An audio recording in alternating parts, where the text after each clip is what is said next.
Okay, सबको जय मसीह की। हम लोग जय अब जय यूहन्ना मसीह की।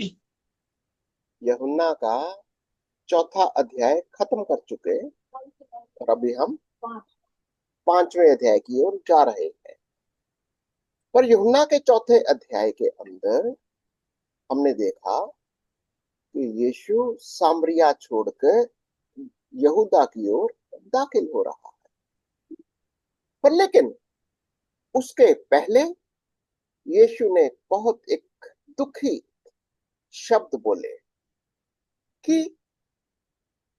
नबी का, भविष्यद्वक्ता का आदर अपने ही घर में नहीं होता। भविष्यद्वक्ता का आदर अपने देश में नहीं होता, अपने ही देश में नहीं होता। क्यों? ये इसके ऊपर हमने थोड़ी सी चर्चा करेंगे, बातचीत करेंगे कि यीशु को ये बात क्यों कहनी पड़ी। क्योंकि अगर हम आगे जाके देखते हैं कि सामरिया में यीशु का वेलकम हुआ सिर्फ एक स्त्री की वजह से, सामरी स्त्री की वजह से। वो चमत्कार, कहीं ना कहीं चमत्कार, आश्चर्यकरम देखेगा, वो सारी चीजें हैं तब जाके और यहाँ पर कोई एक ऐसा आश्चर्यकरम नहीं हुआ सामरिया के अंदर। हम्म, रियल में जो था, सामरिया इंतजार कर रहे थे मसीहा का, वेट कर हम्म, रहे थे। ऐसा लग रहा उनको देख करके सच में उनको वो सच में वो जो भविष्यवाणियां की गई थी वो सच में वो मसीह का इंतजार कर रहे हैं। उनके अंदर वो भूख प्यास है। यस, ये ये असली मुद्दे की बात हुई है कि सामरी लोग मसीहा का इंतजार कर रहे थे। और उन्होंने जब इस सामरी स्त्री की वजह से जब उन्होंने सुसमाचार को सुन लिया, विश्वास किया, है ना, तो क्या हुआ फिर? उन्होंने विश्वास किया और फिर कहा अब हमने अपनी आंखों से देख लिया। तो उसने, अब तुझे बताने की जरूरत नहीं है, उन्होंने स्त्री को बोल दिया, तुझे बताने की जरूरत नहीं है, हमने खुद देख लिया है, हम खुद खुद देख सुन लिया, लिया है हम। यस। अब हमने अपनी आंखों से देख लिया है। ये अब कितनी बड़ी ये कहेंगे कॉम्प्लीमेंट है सामरी लोगों के लिए कि यीशु ने कहा इतना मेरा आदर सत्कार। सामरियों को वो बहुत छोटी जाति, बाहर के लोग, पिछड़े लोग क्या क्या बोलते थे, लेकिन जितना आदर सम्मान सामरियों ने किया, विश्वास किया, कि यहां तक कह दिया कि ये यही हमने अपनी आंखों से देख लिया आने यस। वाले मसीहा को। अब हमको किसी और से सुनने की कोई जरूरत नहीं है। लेकिन जैसे ही यीशु अपने ही देश में आता है या अपने ही गलील उस प्रांत में आता है, वहां पर उसे एक ऑफिसर मिलता है, रोमी। वो मिलता है। वो कहता है मेरा बेटा बीमार है, मेरा बेटा बीमार है, तू घर चल, मेरे मेरे घर चल और फिर तू उसके लिए दुआ कर और वो चंगा हो जाएगा। तो यीशु ने क्या किया? यीशु ने उससे कहा जब तक तुम चिन्ह और अद्भुत काम न देखोगे तब तक कदापि विश्वास न करो। क्या चाह असल में यीशु कहना क्या चाह रहा है? तुम लोग अगर सिर्फ चिन्ह चमत्कारों पर ही उम्मीद लगाए हुए हो, फिर ही विश्वास करोगे, यीशु उसके लिए खुश नहीं होता है। और बल्कि उल्टा डांट पड़ती है उस रोमी जो भी अधिकारी है। उसको बोला जा, तेरा बेटा ठीक जीवित है, चंगा जीवित है। हो गया। जी, तेरा जीवित है। तेरा बेटा जीवित है। अब जैसे ही उसने कहा जा, तेरा बेटा जीवित है, उसने विश्वास किया और चला गया, और चला गया। अब अगर वो अधिकारी ये विश्वास ना करता, अरे तुझे तो मेरे घर जाना चाहिए था, मैं तो उम्मीद लेकर आया था, तू आता मेरे घर में, उसके सर पर हाथ रखता, कुछ कुछ थोड़ा जोर से दुआ करता, कुछ तो बड़ी बात, कुछ तो करता, मेरा बेटा बच जाता। अगर वो ऐसी उम्मीद लेकर आता, और क्या फिर उसका बेटा चंगा होता है? नहीं होता। चंगाई। कंडीशंस तो नहीं चाहिए, नहीं होता, क्योंकि हमें कंडीशंस नहीं रखना चाहिए, ये- विश्वास करना है मुझे। अगर उसकी अगर देखा जाए तो आज ये बहुत अचंभित वाली बात है कि वो कह रहा है कि जा, चंगा हो गया। मतलब ये एक बहुत बड़ी चीज है, क्योंकि कोई भी व्यक्ति आज ऐसा नहीं कर पाता। हम्म, नॉर्मल अगर हम उससे सोचे सर, तो वो क्या है कि ऐसा कैसे हो सकता है कि वो यहीं से बोल देगा और हो जाएगा। हम्म, ये कि यीशु ने कहा जा तेरा बेटा जीवित है। और इसमें एक और भी बात आती है कि यीशु ने उससे कहा, उस हम्म, कहा और उसने सुना। हम्म, तभी बाइबल में लिखा है कि सुनने से विश्वास होता है। हम्म, यीशु ने जो कह दिया वो हो जाएगा, हमें ये ऐसे समझना है, जो कह दिया वो हो जाएगा, उसके ऊपर डाउट नहीं रखना। हम हम्म, लोग कई डाउट रखते हैं, तो वो डाउट नहीं रखना। इसमें एक बहुत yes, बड़ी बात आ रही है कि यीशु ने उससे कहा। हम्म, परमेश्वर हमसे कोई बात कहता है तो हमें सुनना है। क्यों? हम्म, प्राणियों के पत्री में जैसे लिखा है कि विश्वास सुनने से होता है, और सुनना परमेश्वर के वचन से। ना परमेश्वर के वचन से। और यीशु सुना रहा है, बोल रहा है, और वो विश्वास कर रहा है उस वचन पर, उस शब्द। हम्म, तो उसके लिए वो आश्चर्य आश्चर्य कर्म हो रहा है। और हम्म, या और फिर उस रोमी अधिकारी ही ने विश्वास नहीं किया, उसके पूरे परिवार ने, घराने ने, यस, पूरे घराने ने विश्वास किया। यस, दूसरा आश्चर्य कर्म था जो यीशु ने मीडिया से लीग में आकर दिखाया। ठीक है। तो ये हमने इसको मैंने आपको बैकग्राउंड में बताया कि चैप्टर 4 में क्या हो रहा था। चैप्टर 4 में यीशु इस माइंडसेट के साथ अब यहां पर आ रहा है, यहूदा में। यहूदा में आकर अब वो एक वहां पर कौन सा वो तालाब है, कुंड है, पानी का कुंड है, जहां पर एक 38 साल का बीमार बैठा हुआ, सामने आता है। बैतसैदा, हाँ? और वहां पर भी यीशु ये पब्लिसिटी नहीं करता अपने, क्योंकि भीड़ तो बहुत है। पर लेकिन यीशु कोई अपनी कि मैं मिराकल करूंगा, मैं चंगा करूंगा, नो। आइए थोड़ा सा इसको देखेंगे कि यीशु ने कैसे काम किए। यीशु ने कोई पब्लिसिटी नहीं करी, कोई उसको उसके ऊपर लोगों को अपना नाम तक नहीं बताया। किसको? वो जो बीमार आदमी था, उसको पता ही नहीं चंगा किसने किया। यस, ठीक है। इट्स इंटरेस्टिंग, थोड़ा ध्यान देना। आज का जो बेसिक हमारा जो थीम है, चंगाई के लिए प्रभु यीशु मसीह बहुत सारी पब्लिसिटी नहीं मांगता। विश्वास करो, यस, यीशु पर विश्वास करो। अगर चंगाई देने वाला पब्लिसिटी अपनी मांग रहा है, वो भी गलत है। अगर चंगाई पाने वाले पब्लिसिटी हो रही है, शोर मचा हुआ है, तब जा रहे हैं, यीशु को नहीं अच्छा लगता। हम देखेंगे, हम ये सारी चीजें हम देखेंगे कि यीशु कैसे कर रहा है। अब यूहन्ना 5 और इसके कुछ एक आयतों को देखते। इन बातों के पश्चात कौन सी बातें? ये जो यूहन्ना 4 में हुई कि यीशु ने सामरिया होकर आया, फिर रोमी ऑफिसर के बच्चे को चंगा किया, और यीशु कहाँ चला गया? यहूदिया के यरूशलेम को चला गया। ठीक है।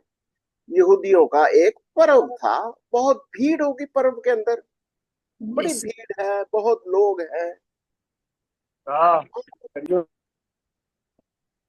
और यरूशलेम में भेड़ फाटक के पास एक कुंड है, इब्रानी भाषा में बैतसैदा कहलाता है। उसके 5 ओसारे थे, यानी 5 जगह पर डुबकी ले सकते हैं, इतना जगह बनाई हुई है। और इसमें बहुत से बीमार और अंधे और लंगड़े और सूखे अंग वाले क्या कर रहे थे?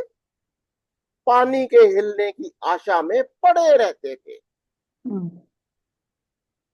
क्योंकि नियुक्त समय पर एक कोई समय होता था जब परमेश्वर के स्वर्गदूत कुंड में उतरकर पानी को हिलाया करते थे, है ना? पानी में उतरते होंगे या पानी को हिलाते होंगे, और पानी के हिलते ही जो कोई पहले उतरता वो चंगा हो जाता था, चाहे उसकी कोई भी बीमारी क्यों ना हो। पर अब ये वाला सीन चल रहा है वहां पर, और वहां पर एक मनुष्य था जो 38 साल से बीमारी में पड़ा था। यीशु ने क्या कहा 6ठी आयत में?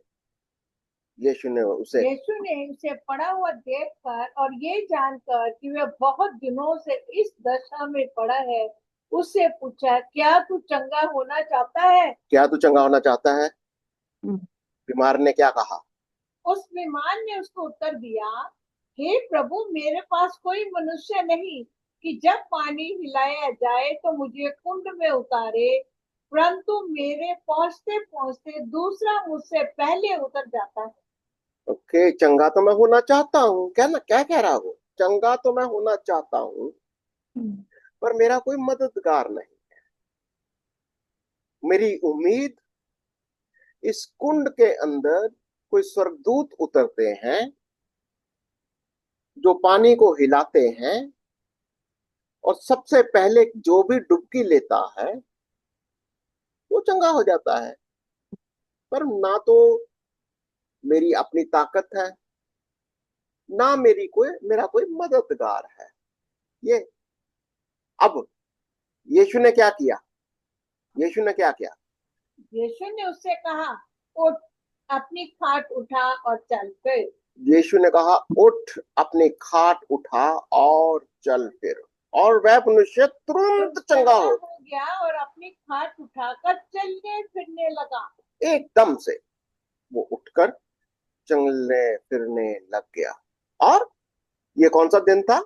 वह सब्बत का दिन था। सबत का दिन से जो चंगा हुआ था, आज तो सब्बत का दिन था। एक तो म्यूट कर लो भाई, जो भी है अपने म्यूट करो। ओके, हाँ। कहने लगे, आज तो सब्बत का दिन है, तुझे खाट उठाना उचित नहीं। ओके, तुझे खाट उठाना उचित नहीं है। ओके, उसने उन्हें उत्तर दिया, जिसने मुझे चंगा किया उसी ने मुझसे कहा, अपनी खाट उठा और चल फिर। ओके, कल 19 आप लोग म्यूट कर लो प्लीज। उन्होंने उससे पूछा, वे कौन है मनुष्य जिसने तुझसे कहा, हाथ उठा और चल फिर? अभी आपको पता दिखाई दे रहा है यहाँ पर, इस बीमार आदमी को पता तक नहीं है कि किसने चंगा किया। बस एक व्यक्ति आया, पता नहीं कौन है, उसने मुझसे कहा, अपनी खाट उठा और चल फिर। पता ही नहीं है कौन है, और वो पूछ रहे हैं किसने चंगा किया, और सब्बत के दिन कैसे तू चंगा हो गया? ये कैसे चंगा हो गया? और ये सवाल उसके धर्म गुरु कर रहे हैं, सवाल जवाब कर रहे हैं। तो सब्बत के दिन अपनी खाट। अब देखो, 38 साल का व्यक्ति जो बीमार है, उससे खुदा की तारीफ करना, शुक्र करना वो नहीं, कानून का एक ऐसा बोझ डाल रहे हैं शपथ के दिन तुझे खाट नहीं उठानी चाहिए। अब ये सोच, वो लोग इस बीमार के ऊपर लगा, बीमार जो चंगा हो गया, जो चल रहा है अभी, अब ये क्या हो रहा है यहाँ पर? इस बीमार कहता है मुझे नहीं मालूम कुछ भी। उन्हें वे कौन मनुष्य है जिसने तुझसे कहा खाट उठा और चल फिर? तो परंतु जो परंतु जो चंगा हो गया था वह नहीं जानता था कि वे कौन है, ये उसको पता ही नहीं है कि ये यीशु है जिसने चंगा किया, क्योंकि उस जगह क्योंकि उस जगह में भीड़ होने के कारण यीशु वहां से हट गया था। क्या क्या लग रहा है आपको? सीन क्या चल रहा है? यीशु चुपके से अपना काम करता है, किसी बगल वाले को भी पता नहीं है कि वो क्या करके चला गया। भीड़ बहुत है, उस भीड़ के अंदर यीशु चुपके से उसके उसके ऐसा लगता है जैसे कान में बात कर रहा होगा, कोई बगल में सुन भी नहीं रहा। क्या तू चंगा होना चाहता है? वो अब धीरे धीरे वो भी बोल रहा होगा, मेरा कोई मददगार नहीं। तो यीशु धीरे से ही बोल रहा होगा, अपनी खाट उठा और चल। और भीड़ के अंदर यीशु चुपके से किनारा करके निकल भी जाता है। क्या है एटीट्यूड? यीशु चाहता क्या है इस चंगाई के लिए? यीशु कोई पब्लिसिटी मांग रहा था? चाहता है वो? नहीं, या अगर आज हमारी कोई कोई हीलिंग के लिए कोई ऐसे कोई किसी मेले में चले गए, तो हम लोग क्या करते हैं? हम तो कहीं खड़े होकर खूब अपनी बैंड बाजा बजाएंगे, जाते हैं ना, अपने डंका बजाते आए वहां मैं चंगा करूंगा तो मुझे शोर मचा के या कुछ भी करके कहेंगे तो हम वर्शिप है, पर लेकिन कर क्या रहे हैं? भीड़ को इकट्ठा कर रहे हैं, भीड़ को इकट्ठा करके फिर लोगों को ये बता रहे हैं कि हम देखो हम चंगा कर रहे हैं। यीशु ऐसा नहीं कर रहा, यीशु नहीं ऐसा कर रहा है, क्योंकि ये उसका मोटिव ही नहीं है, ये मकसद है ही नहीं है। वो आश्चर्य कर्म के ऊपर उसका नजरिया ही अलग है। वो चाहता ही नहीं है कि वो चंगाई के लिए या आश्चर्य कर्मों के लिए, मिराकल्स के लिए भीड़ मेरे पास आए, नहीं मांगता वो। बल्कि डांटता है उल्टा, उस रोमी ऑफिसर को डांटा, तुम तो सिर्फ आश्चर्य कर्मों के लिए मेरे पास आते हो।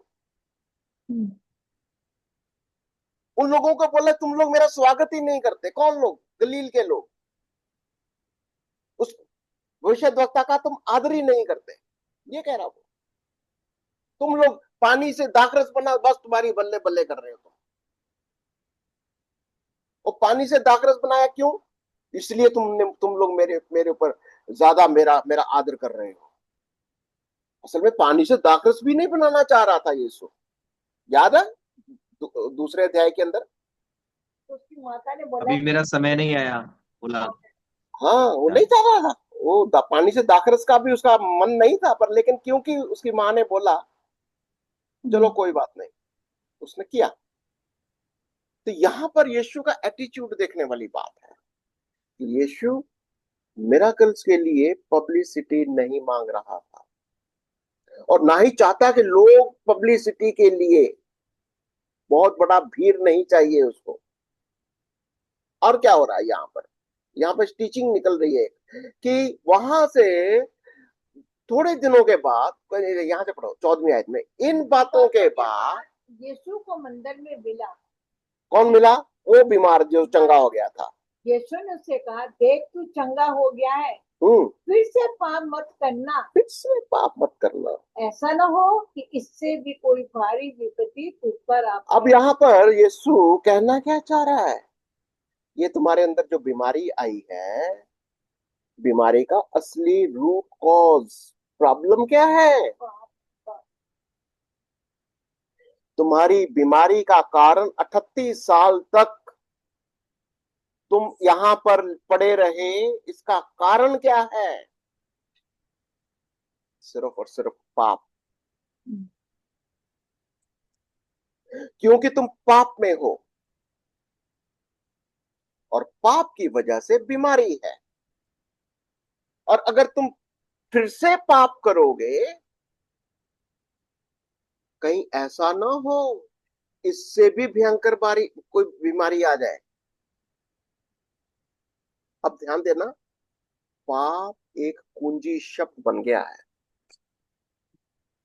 पाप, इसको ध्यान देना भाई। अभी हम एनालिसिस बाद में करेंगे, 3 कॉलम जब करेंगे ना, वो एनालिसिस होगा।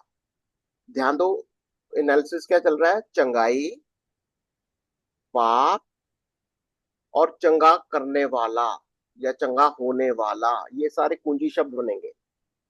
जब हम इसको देखेंगे तो यीशु की डिविनिटी में जब हम चर्चा करेंगे, ये सारी बातें उभर कर आएंगी। यीशु की डिवाइन नेचर, उसका जो दैवीय दर्शन है, वो किसको चंगा करता है, कैसे चंगा करता है, क्यों चंगा करता है, और आज की एप्लीकेशन में यीशु किसको चंगा करना चाहता, कहां पर उसको खुशी होती है, किन लोगों से वो खुश होता है, ये भी देखेंगे। ओके, ओके, आगे चलते हैं। और फिर क्या हुआ? इससे ना ऐसा ना हो कि कोई भारी विपत्ति तुझ पर आ पड़े। उस मनुष्य ने जाकर यहूदियों से कह दिया कि जिसने मुझे चंगा किया वह यीशु है। इस कारण यहूदी यीशु को सताने लगे, क्योंकि वह ऐसे काम सब्बत के दिन करता था। अब बताओ मेरे को कि यहूदियों का असली प्रॉब्लम क्या है? एक तो अविश्वास का कारण देखेंगे। चंगाई, यहूदियों को बहुत सारी भीड़ है वहां पर लेकिन जो कुछ यहूदी ऐसे भी हैं जो अपने आप को बड़े ज्ञानी समझदार समझते हैं, वो यीशु का अपोजिशन करते हैं, अपोज। यीशु की चंगाई के लिए, यीशु चंगा करता है, मिराकल्स करता है, वो कोई उनको मतलब नहीं है, उससे कोई मतलब नहीं है। उनका मकसद यीशु का विरोध करना। उसकी वजह 1 2 3 लिखते चलो। पहली वजह, वो शब्द को तोड़ता है। यीशु, ठीक है, वो यीशु का अपना संदेश है, मैं शब्द का भी प्रभु हूं, वो एक संदेश है। पर यहां पर यहूदी लोग शब्द को, क्योंकि वो शब्द पर उसके दिन चंगा करता है, वो उसका विरोध करते हैं, उसको सताने लगते हैं, यीशु को सताने लगे, क्योंकि वे ऐसे काम शब्द के दिन करता था। इस पर यीशु ने उनसे कहा, मेरा पिता अब तक काम करता है और मैं भी काम करता हूँ। मैं भी काम करता हूं। तो यहां पर यीशु ने क्या कहा? ये काम करने वाला कौन है? मुझे पब्लिसिटी क्यों चाहिए? नहीं चाहिए। ये काम मैं नहीं करता, ये काम मेरा पिता करता है। क्योंकि वो काम करता है, अगर वो सब्त के दिन काम करेगा तो मेरे को क्या उससे? सब्त के दिन करे ना करे, जो वो करता है मैं वही करता हूं, बस। तो यहां पर यीशु मसीह का टीचिंग क्या था? कि मैं अपने आप अपनी मर्जी से कुछ नहीं करता। मैं और मेरा पिता जो मुझ में है, वही बड़े बड़े काम करता है, वही चंगा करता है। क्योंकि वो काम करता है, मैं भी वही करता हूं, बस। और ये संदेश यीशु दे रहे हैं वहां पर। और क्या हो रहा है वहां पर? उसने ये इस कारण यहूदी और भी अधिक उसके मार डालने का प्रयत्न करने लगे, क्योंकि वे ना तो केवल सब्बत के दिन की विधि को तोड़ता, परंतु परमेश्वर को अपना पिता कहकर अपने आप को परमेश्वर के तुल्य भी ठहरा। कहने का मतलब क्या है? अब विरोध करने का कारण क्या है? विरोध करने का कारण ये है कि वो कहता है कि मैं और मेरा पिता एक है। ये जो मिराकल्स होते हैं, ये जो आश्चर्यजनक बीमारों को चंगा करना, बड़े बड़े प्रभु के आश्चर्य कर्म करना, ये मैं नहीं करता। वो जो मेरा पिता मुझ में है, मैं और मेरा पिता एक है। जो वो काम करता है वो मैं करता हूं। अब यहां पर आकर एक और समस्या खड़ी हो गई। क्या यहूदी क्या बोलते हैं? ये अपने आप ओ, इसका मतलब तू पिता के बराबरी करता है, तू पिता की बराबरी करता है। इसका मतलब क्या है? करने वाला, यीशु ने क्या कहा? करने वाला मैं नहीं हूं, परंतु पिता है जो मुझ में होकर काम करता है। संदेश क्या है? चंगाई के लिए मैं अपनी महिमा नहीं चाहता। एप्लीकेशन थोड़ा पैरेलली एप्लीकेशन को भी चलते चलेंगे। आज अगर कोई किसी की हीलिंग मिनिस्ट्री है, बहुत सारे प्रभु के दास, प्रभु के लोग, अगुवे, पास्टर्स, लीडर्स, हीलिंग मिनिस्ट्री, ज्यादातर लोगों को यही एक बहुत बड़ा पसंदीदा सेवकाई है। पर इसके अंदर डेंजर किस बात का है? डेंजर इस बात का है, अगर यीशु से ज्यादा हमारा अपना नाम हो रहा है।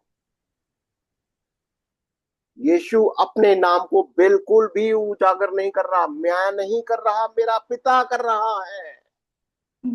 आज अगर हम सेवकाई में अगर आश्चर्य कर्म कर रहे हैं, बीमारों को चंगा कर रहे हैं, दुष्ट आत्मा को निकाल रहे हैं, अगर हम ये सोचकर कि मेरे अंदर कोई स्पेशल पावर है, वो डेंजर है। और कईयों की ये मिनिस्ट्री खत्म हो जाती है। शुरू शुरू में प्रभु के विश्वास में खूब करते हैं काम, पर धीरे धीरे क्या लगता है, मिनिस्ट्री कहीं ना कहीं खत्म होती है, काम कम होने शुरू हो जाते हैं। क्यों? क्योंकि ये जो मेरा अपना है, मेरा अपना माइंड, मेरी अपनी पहचान, वो ज्यादा उभर रही है। जब हमारी अपनी पहचान ऊपर जाती है तो परमेश्वर की पहचान नीचे, इसका मतलब गड़बड़ है। और ये सबसे बड़ा समस्या है। और यीशु इस बात को पहले दिन से ही कर रहा है। मेरी ओर मत देखो, मैं नहीं, मेरा पिता है जो मुझ में है, वो काम करता है, ये कर रहा है वो। और हमारा हमारा हमारा संदेश क्या होना चाहिए?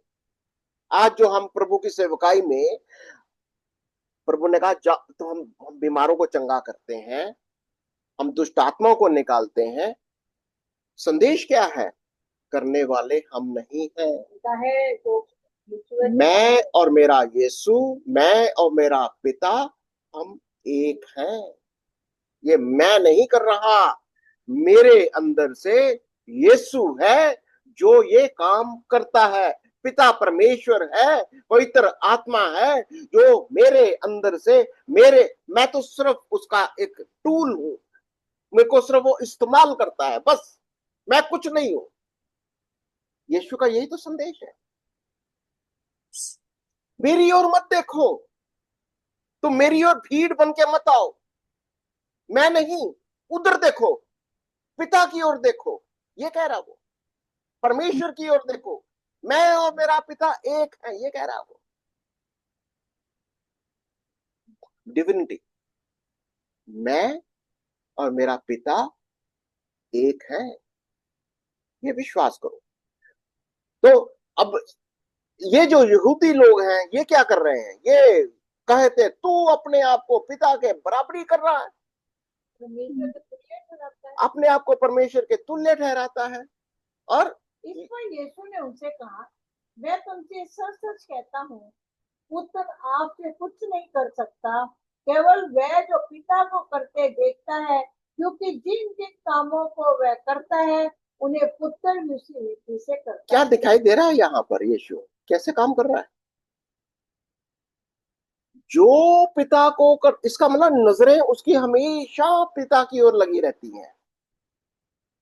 अगर पिता काम करता है, पिता कुछ कह रहा है, अगर पिता की ओर से कुछ भी बात उसको दिखाई दे रही है, मैं वही करता हूं जो मैं अपने पिता को करते देखता हूं।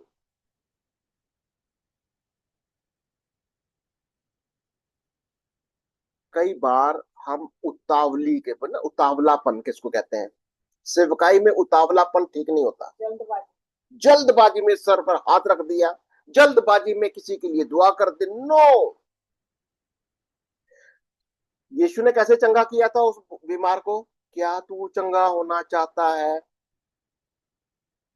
क्यों ऐसा पूछा? क्यों टाइम लिया उसने? क्या तू मेरी बातों पर विश्वास करता है? जब तक आप उससे बात नहीं करोगे, उस विश्वास तक नहीं लेकर आओगे, क्या तू जो मैं कह रहा हूं मैं इस पर विश्वास करते हो? क्या तुम विश्वास करते हो कि मैं और मेरा पिता एक है? तो देखो, हमको एक विश्वास के लेवल तक लेकर आना होगा। अगर हम एकदम से, कई बार ये बहुत बार होता, मैं किसी का क्रिटिसाइज नहीं कर रहा, हम पर लेकिन बहुत बार हम एक भीड़ को लेकर जल्दी जल्दी जल्दी जल्दी हाथ रखना शुरू कर देते हैं। चंगाइयां होती हैं, होती भी होंगी। एक्चुअली ये है ना कि आज जैसे करते हैं कि मैं करना चाहता हूँ। हाँ, हाँ, जैसे यीशु मसीह ने बोला क्या तू विश्वास कर, है ना, तो उसमें हमने पूछा कि क्या तू विश्वास करता है कि मैं कर सकता हूँ, तो वैसे ही आज सच्चाई है कि हम नहीं पूछते, हम बोलते हैं कि आ तू चंगा हो जा, तू ठीक हाँ, कर देंगे तेरे को। यस, ये ये एरर है। देखो, प्रभु बड़ा दयालु है, मैं तो ये कहूंगा प्रभु बड़ा दयालु है, वो करता भी है चंगा, पर लेकिन क्या उसको खुशी होती है? मेरा सवाल ये था। आश्चर्यकर्म आज भी होते हैं, पर लेकिन प्रभु को क्या इस बात से खुशी होती है कि लोग आज भी, भीड़ आती है सिर्फ मिरेकल देखने के लिए, और मिरेकल हुए चले गए, और पीछे से उसको वो मीनिंग ही नहीं पता, पता ही नहीं चला कि तुम्हारे को चंगाई हुई कैसे, किसने चंगाई करी, क्या क्या इसका मतलब क्या है, विश्वास करने का मतलब क्या है? ये जब तक हम समय लेकर सामने वाले को समझाते नहीं है कि इस चंगाई के पीछे यीशु कहना चाहता है, ये मैं नहीं कर रहा, मेरे अंदर जो पिता है वो तुझे चंगा कर रहा है। अगर तुम ये विश्वास करते हो पिता ने मुझे भेजा, पिता की ओर से मैं इस जगत में आया हूं, अगर तुम ये विश्वास करते हो तो मेरे वचनों को ग्रहण करते हुए, विश्वास करते हुए तुम्हें चंगाई मिलेगी। और कोई जल्दबाजी नहीं है, कोई जल्दबाजी नहीं करता वो, किसी भीड़ को इंप्रेस करने की कोई कोशिश नहीं करता। ये शिक्षा है यहाँ पर। कोई भीड़, कोई लोगों को, भीड़ को किसी मकसद के लिए वो इकट्ठा नहीं करता। यहां पर यह देखना होगा कि यहाँ पर यीशु मसीह कैसे काम करता है, और मैं तो वही करता हूं जो मैं पिता को करते देखता हूं। कामों को वह करता है, उन्हें पुत्र भी उसी रीति से करता है, और भी शायद क्योंकि पिता पुत्र से प्रीति रखता है, और जो जो काम वह आप करता है वह सब उसे दिखाता है, और वह इनसे भी बड़े काम उसे दिखाएगा ताकि तुम अचंभा अच्छा, करो। कहने का मतलब क्या है? ये जो 38 साल का चंगा हुआ, ये तुम लोगों को बहुत बड़ा हीलिंग, बहुत बड़ी चंगाई का लग नहीं, इससे भी बड़े बड़े काम दिखाएगा, ये कह रहा है वो। ये छोटी मोटी हीलिंग कर ही नहीं बात कर रहा, 38 साल को छोटा मोटा ही समझ रहा, कहता ये भी कुछ नहीं है, इससे बड़े काम इससे भी बड़े बड़े काम दिखाएगा वो।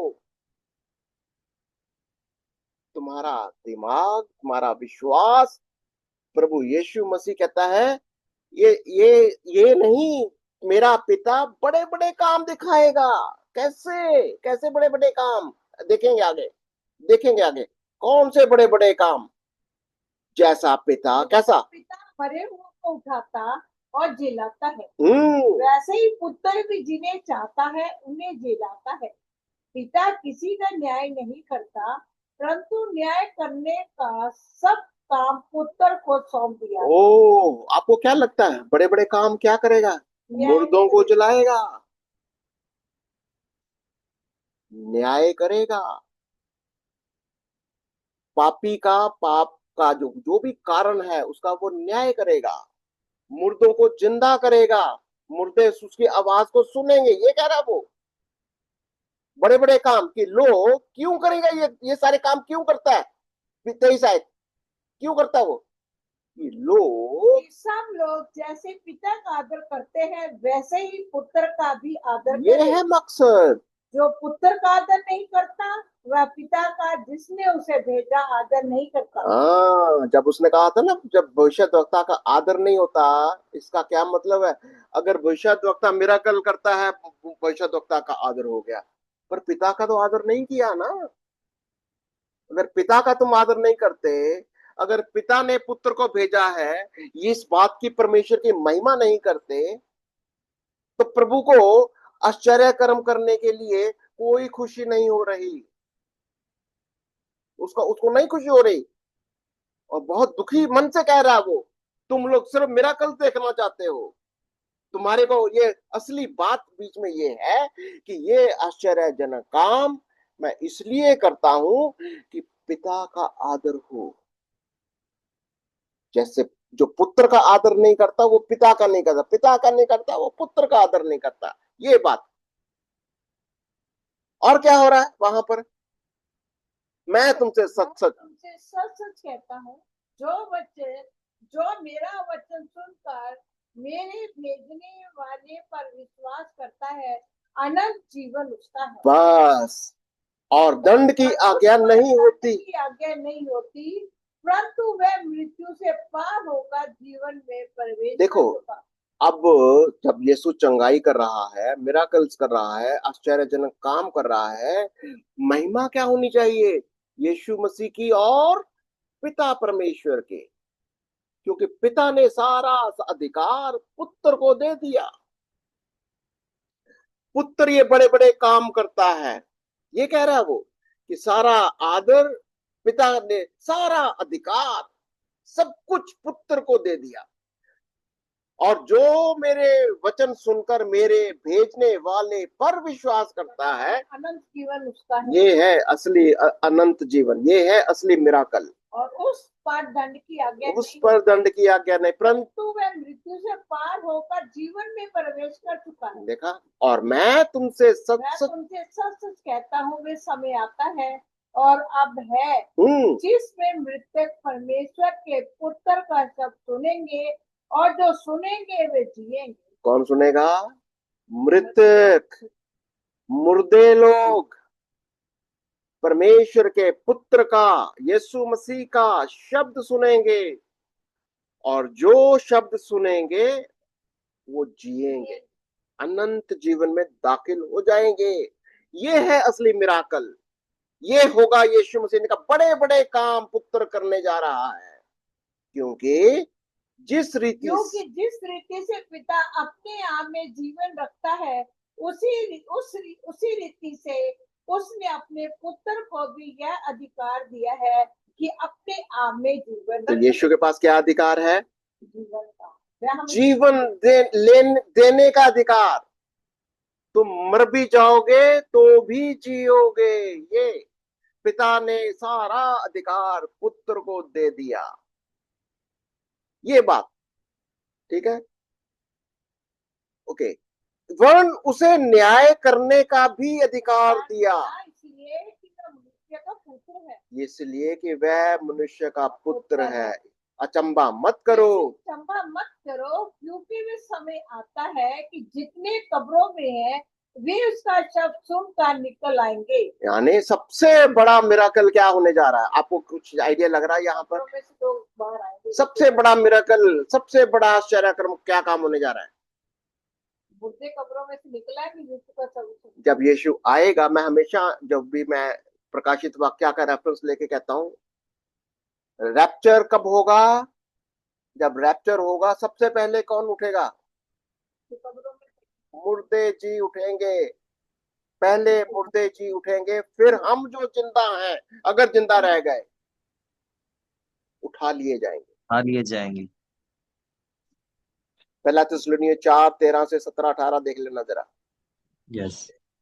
कि ये सबसे बड़ा मिराकल होने जा रहा है।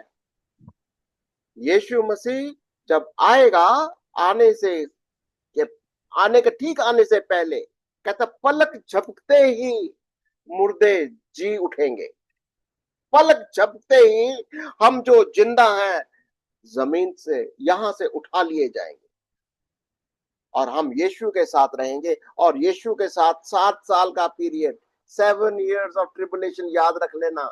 7 साल का पीरियड के बाद में हम यीशु के साथ आसमान में बादलों के साथ जमीन पर आएंगे, 1000 साल तक राज्य करेंगे। पता नहीं कितने लोग समझते हैं इस बात को। 1000 साल तक हम यीशु के साथ राज्य करेंगे इस संसार के ऊपर। ओके, तो बहुत ढेर सारी बातें हैं। अभी मैंने क्विक आपके सामने इसका रिवीजन किया है। जिन्होंने भलाई की है, वे जीवन के पुनरुत्थान के लिए जी उठेंगे, और जिन्होंने बुराई की है वे दंड के पुनरुत्थान के लिए जी उठेंगे। ओके, अभी हमने सिर्फ इसको रीडिंग करी है। आप लोग कहेंगे मैंने डिविनिटी के बारे में तो बोला नहीं। डिविनिटी करेंगे। अब यीशु मसीह की डिविनिटी को पढ़िए। यीशु मसीह कैसा डिवाइन है, कैसे परमेश्वर का पुत्र है, क्या करता है, क्यों करता है, सबसे बढ़कर एप्लीकेशन, ये जानकारी कि पिता, पुत्र, पवित्र आत्मा जैसे वो काम करते हैं, यीशु वही काम करता है, और फिर हमें क्या करना है, दैट्स एप्लीकेशन। जैसे यीशु काम करता है वैसे ही हमें करना है। हमें भी अपनी मिनिस्ट्री को, अपनी सेवकाई को, जैसे यीशु काम करता है, जैसे यीशु ने काम करके हमको सिखाया कि कैसे काम करता है, ठीक है। तो आइए हम इसको प्रार्थना में रखें। किसी को प्रार्थना का कोई इशू है, कोई भी आपके पास कोई टॉपिक है या कोई इशू है तो बताइए मेरे को, ताकि हम लोग प्रार्थना करेंगे और फिर हम मीटिंग को क्लोज करेंगे। Praise the Lord sir. Sir, एक प्रार्थना विषय है हमारा। हम लोग जैसे जो हमारा जहाँ पे चर्च चलता है, तो हम वहाँ से थोड़ा चेंज करना चाहते हैं, क्योंकि वो सिर्फ एक ही दिन खोल पाते हैं हम, तो प्रॉब्लम है, थोड़ा छोटा भी है।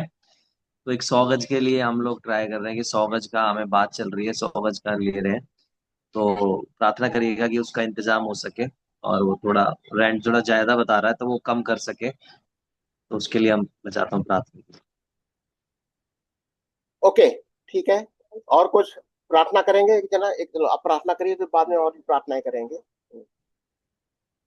प्रभु यीशु जी, हम आपका धन्यवाद करते हैं आज के दिन के लिए, जो आपने ये वचन हमें दिया कि जो काम पिता करता वही पुत्र करता है, और पुत्र को जीवन देने का भी अधिकार है। प्रभु जी हम जानते हैं, प्रभु तेरा धन्यवाद करते हैं। प्रभु जी प्रार्थना करते अपने सभी भाई बहनों के लिए, इस समय जो इस वचन को सुनने के लिए आए, उन्होंने यहाँ पे इस वचन को सुना, प्रभु उनके अंदर तो बुद्धि, समझ, ज्ञान दे कि वो तेरा विवेक से प्रभु जी सीख नहीं पाए। जब तक तू न सिखाए प्रभु जी, कोई नहीं सीख सकता। तेरा धन्यवाद करते हैं प्रभु जी। अब प्रार्थना करते राजा पास्टर के लिए, जो चर्च के लिए जमीन खोज रहे, प्रभु जी तू अपना सीधा हुआ हाथ बढ़ाना और उससे बातचीत करना कि प्रभु तेरे भवन के लिए जगह मिले। प्रभु जब हम सब मिलकर कहते हैं कि आमीन, तो हो गया। प्रभु जी तेरा धन्यवाद करते हैं कि आप ये कार्य करने में इसकी मदद करेंगे और उस पार्टी से आप बातचीत करें जिससे ये जगह लेने जाते। प्रभु जी तेरा धन्यवाद करते। प्रभु आपने हमारी प्रार्थना को सुना, तेरा धन्यवाद करते हैं। अब प्रार्थना करते उन लोगों के लिए जो किसी कारणवश आज नहीं आ सके, तो उनके साथ भी हो प्रभु जी, उनको भी समय निकालने के लिए तैयार कर। तेरा धन्यवाद है तेरे दास के लिए जो हमें पढ़ाते, इनको भी सेहत दे, तंदुरुस्ती दे। हम तेरा धन्यवाद करें, तेरी महिमा करें, तेरी करे, क्योंकि सब कुछ मानते हैं तेरे ही बेटे हमारे खुदावंद यीशु मसीह के नाम से आमीन।